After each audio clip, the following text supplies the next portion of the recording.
I understand the take that Andor was well made and well acted, but do you guys think it added enough to lore to justify its existence?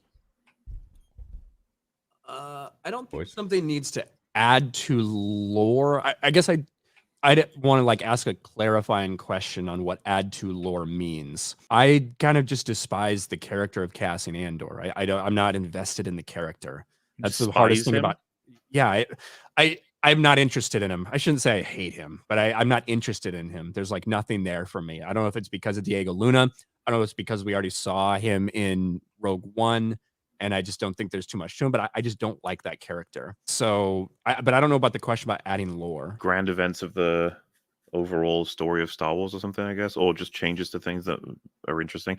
I don't know. It's pretty contained, Andor, and we know what it's leading to, right? Like in terms of big events, it's technically leading to the destruction of the Death Star, but we've already got that. So what we're getting is stuff that's gonna be tied off. It's like, how interesting is Stellan Skarsgård's character? It's like, well, he's probably gonna die in season 2, and it's like, well, yeah, that doesn't mean to imply it won't be interesting. It probably will. It's just that we're not going to be creating or adding necessarily anything that's going to be of a surprise to the universe, I don't think. But it's not something I need in Star Wars. I just want good stories. And I think part of the reason I don't like the character is because Rogue One is a story that was stolen from old Star Wars.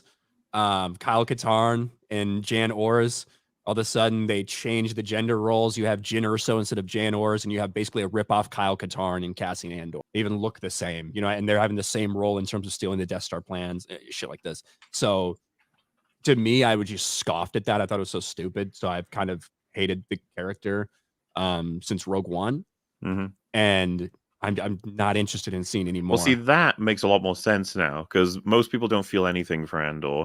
A lot of people like him from Andor, but then you like I said, you went with disdain first, which is pretty strong.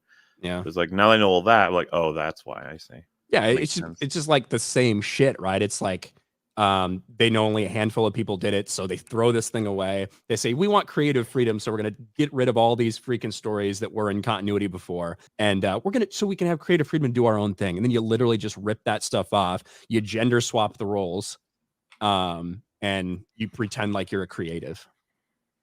I absolutely would prefer if they had adapted with respect, right? But like, there's a couple of things that exist in our world that we have a lot of respect for that are taken from things without taking them. Like The Shining, for example. It's like there's stuff that exists that Haunted of Hill House is one of the big examples. He didn't respect that book at all to the point where the fan reviews of it are pretty angry. But most people who watch the show are like, yeah, it's pretty cool. I was like, well, and that's why I think that you have to keep your opinion in perspective.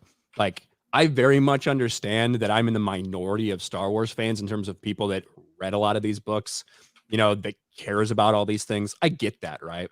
So I understand that my opinion is going to be shaped by that, and that a lot of people might not understand why I feel the way that I do. I get it. That makes sense. All I guess I want to push on is that it's funny that we have these questions about Andor because to me it feels like it is one of the few worthwhile things Disney did, and so we're trying to figure it out because why didn't it sort of work? It's like, did it add enough lore or did it do enough things that were interesting to do this, to do that? And your perspective that it pilfered no less than a lot of other things that they've done. The difference to me seems to be that they managed to not completely fuck it up after stealing it from something. How do you feel about Rogue One when it came out? It was 50-50. I liked a couple things in it. Funnily enough, I argued with Az like 4 years ago in defense of Vader in that film because he said he was like cheap, key jangly crap that wasn't actual Vader. I think Vader's awesome in that film.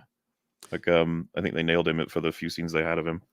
I think it's awesome, but I think it's tough to justify seeing him 45 minutes later in the duel with Ben after what we just witnessed. I understand that. Yeah.